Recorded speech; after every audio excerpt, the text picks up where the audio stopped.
اللہ من الشیطان الرجیم بسم اللہ الرحمن الرحیم رب اشرح لی صدری ویسر لی امری واحلل عقدۃ من لسانی یفقہوا قولی۔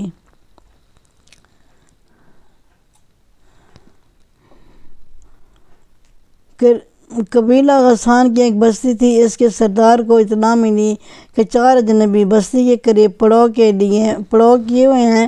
سردار نے، جس کا نام شرجیل بن عمرو تھا، مدینہ کے ایلچی کو اپنے پاس بلایا اور پوچھا کہ وہ کون ہے اور کہاں جا رہا ہے۔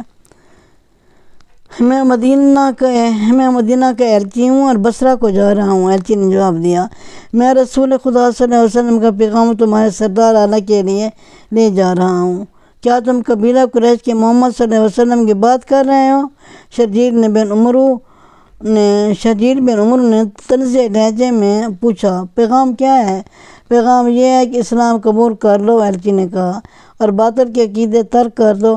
کیا تم یہ سمجھتے ہو کہ میں اپنے سردار اعلیٰ کو اور اپنے مذہب کی توہین برداشت کر لوں گا؟ شرجیل بن عمرو نے کہا، اگر تم زندہ رہنا چاہتے ہو تو یہیں سے واپس مدینہ چلے جاؤ، میں بصرہ کے راستے سے ہٹ نہیں سکتا۔ ایلچی نے کہا، یہ رسول صلی اللہ علیہ وسلم کا حکم ہے جس کی تعمیل میں میں فخر سے اپنی جان دے دوں گا اور میں بڑے فخر سے تمہاری جان لوں گا۔ شرجیل بن عمرو نے کہا اور اپنے آدمیوں کو اشارہ کیا۔ ایلچی کے 3 محافظ باہر بیٹھے تھے۔ اندر سے 3 آدمی نکلے، وہ کسی کی خون آلودہ لاش گھسیٹتے ہوئے باہر لے جا رہے تھے۔ محافظوں نے دیکھا کہ لاش کی گردن کٹی ہوئی تھی۔ انہوں نے پہچان لیا یہ ان کے ایلچی کی لاش تھی۔ شرجیل بن عمرو باہر آیا، تم اس کے ساتھی تھے؟ شرجیل نے محافظوں سے کہا، مجھے یقین ہے کہ اس کے بغیر تم بصرہ نہیں جاؤ گے۔ نہیں، ایک محافظ نے جواب دیا، بغیر پیغام اس کے پاس تھا، جاؤ مدینہ کو لوٹ جاؤ۔ شرجیل نے کہا، اور محمد صلی اللہ علیہ وسلم سے کہنا کہ ہم اپنے قبیلے اور اپنے عقیدے کی توہین برداشت نہیں کیا کرتے۔ اگر یہ شخص بصرہ پہنچ جاتا تو وہاں قتل ہو جاتا۔ خدا کی قسم، ایک محافظ نے کہا، ہم اپنے مہمان کے ساتھ یہ سلوک نہیں کیا کرتے۔ میں تمہیں مہمان سمجھ کر تمہاری جان بخشی کر رہا ہوں۔ شرجیل نے کہا، اور مجھے یہ نہ کہنا کہ میں تمہیں اس کی لاش دے دوں۔ مدینہ کی تمام تر آبادی کو معلوم ہو چکا تھا کہ رسول اللہ صلی اللہ علیہ وسلم کا ایلچی دعوت اسلام لے کر بصرہ گیا ہوا ہے۔ سب ایلچی کی واپسی کے منتظر تھے، لیکن 3 محافظ ایلچی کے بغیر واپس ہے۔ ان کے چہروں پر گرد کی تہ اور تھکن کے آثار بھی ہی نہیں تھے، غم و غصے کے تاثرات بھی تھے۔ وہ مدینہ داخل ہوئے تو لوگ ہجوم کر کے آ گئے، خدا کی قسم ہم انتقام لیں گے۔ محافظ بازو لہرا لہرا کر کہتے جا رہے تھے، موتا کہ شرجیل بن عمرو کا قتل ہم پر فرض ہو گیا ہے۔ جب یہ خبر رسول اللہ صلی اللہ علیہ وسلم کو ملی تو بیان مدینہ کی آبادی اکٹھی ہو گئی تھی۔ عربوں کے رواج کے مطابق قتل کی سزا قتل تھی۔ بے لوگ انتقام کے نعرے لگا رہے تھے۔ اس دور میں بھی آج کل کی طرح ایک دوسرے کے ایلچیوں کو، جن کی حیثیت سفیروں جیسی ہوتی تھی، دشمن بھی تحفظ دیتا تھا۔ کسی کے ایلچی کو قتل کر دینے کا مطلب اعلان جنگ سمجھا جاتا تھا۔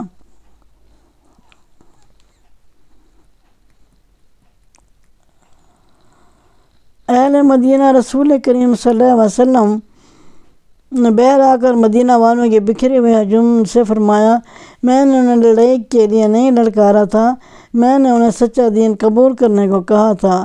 اگر وہ لڑنا چاہتے ہیں تو ہم لڑیں گے، ہم انتقام لیں گے۔ مسلمان کمزور نہیں۔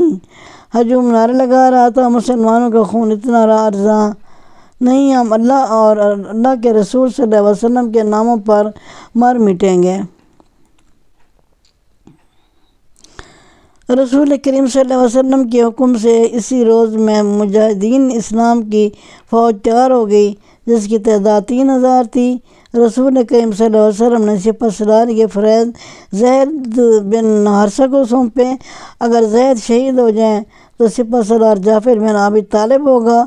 نبی کریم صلی اللہ علیہ وسلم نے فرمایا، جعفر بھی شہید ہو جائے تو سپہ سالار عبداللہ بن رواحہ ہوگا۔ اگر عبداللہ کو بھی اللہ شہادت عطا کر دے تو فوج اپنا سپہ سالار خود چن لیں۔ مورخ ابن سعد اور مغازی لکھتے ہیں کہ رسول کریم صلی اللہ علیہ وسلم نے یہ 3 سپہ سالار درجہ بدرجہ مقرر کر کے مجاہدین کو دعاؤں کے ساتھ رخصت کیا۔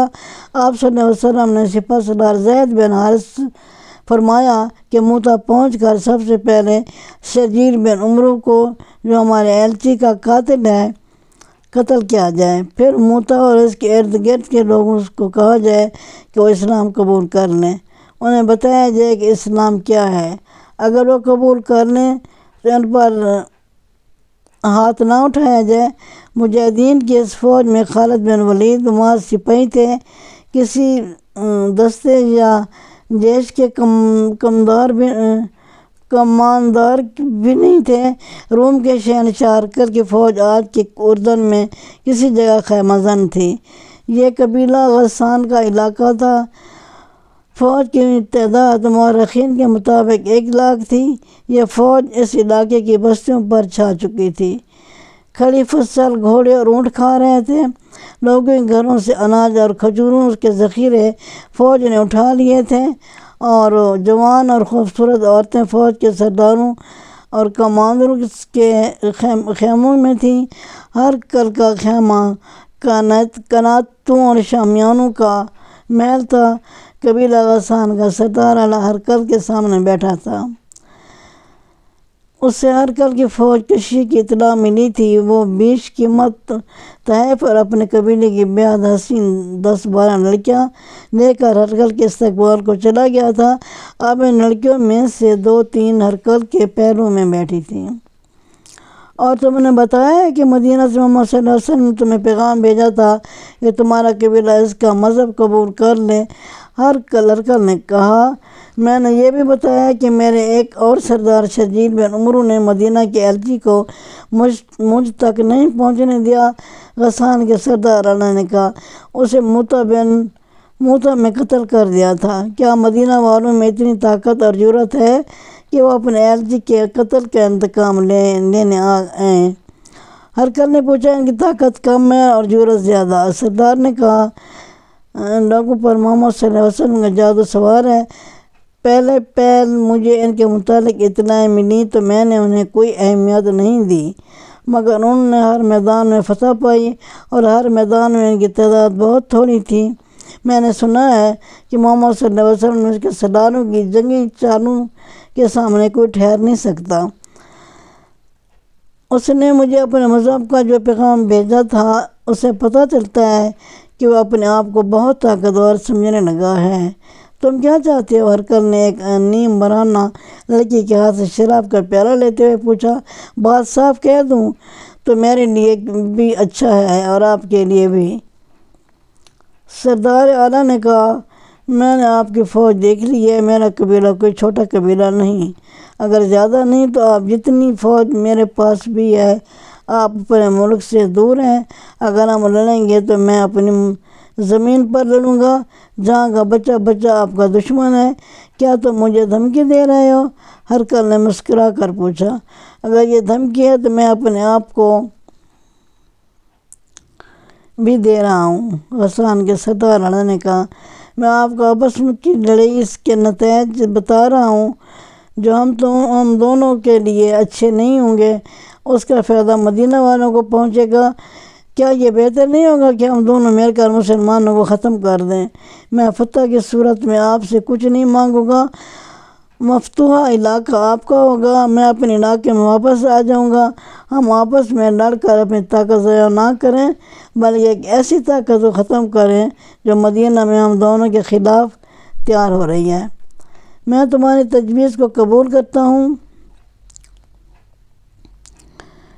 شہنشاہ ہرقل نے کہا، پھر اپنی فوج کو حکم دے کہ غسان کی بستیوں میں لوٹ مار بند کر دے دوں گا۔ ہرقل نے کہا، ہمیں مدینہ والوں کے انتظار میں نہیں رہنا چاہیے، ہم مدینہ کی طرف بڑھیں گے۔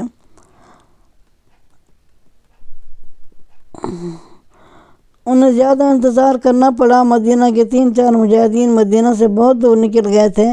موتا سے کچھ فاصلے پر معاون